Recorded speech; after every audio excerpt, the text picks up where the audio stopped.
My name is Bella, and I've been a follower of Jesus for just about a year now. My life before Jesus was interesting. I had dabbled in addiction here and there. I lost a brother to suicide. My parents got divorced when I was in about 3rd grade. That was a very confusing time for me. When my brother had taken his life, I really delved into like tarot cards and astrology, and that's also a part of this.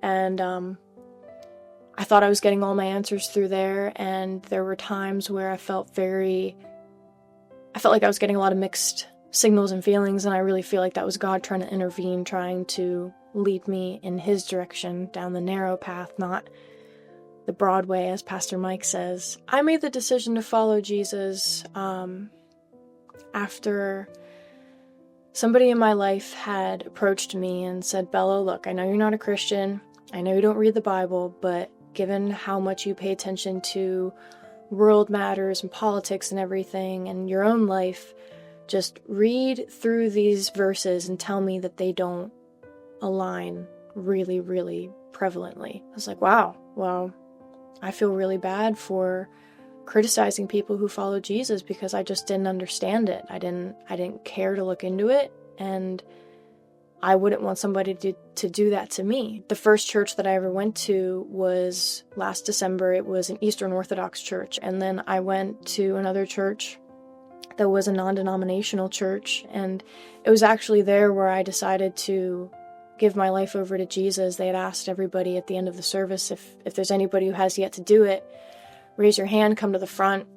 My hand shot up before my brain got to it. I really, really, really just dove into the Word. I had a couple different Bibles I was reading from, and I couldn't get enough of it. I was trying to read from the beginning, and then I would almost get too excited and just flip around and find something. And a lot of the times what I read I didn't understand, but a good chunk of it was just really applicable to what I was going through, what I had already been through, and what I was preparing to go through in the future.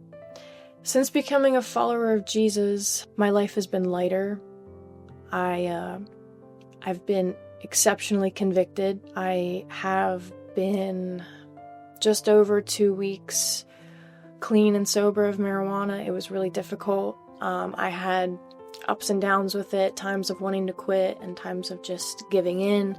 I turned to God for everything.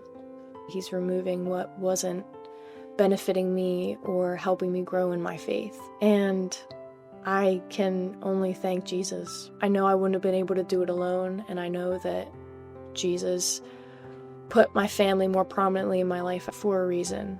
And I don't know where I would have been without them at the time. I don't know where I would be without Jesus now. I'd like to thank Otterbein for being such an opening church that accepts everybody and doesn't disclude or exclude, I guess, anybody in any way. I can't wait to be more involved with it.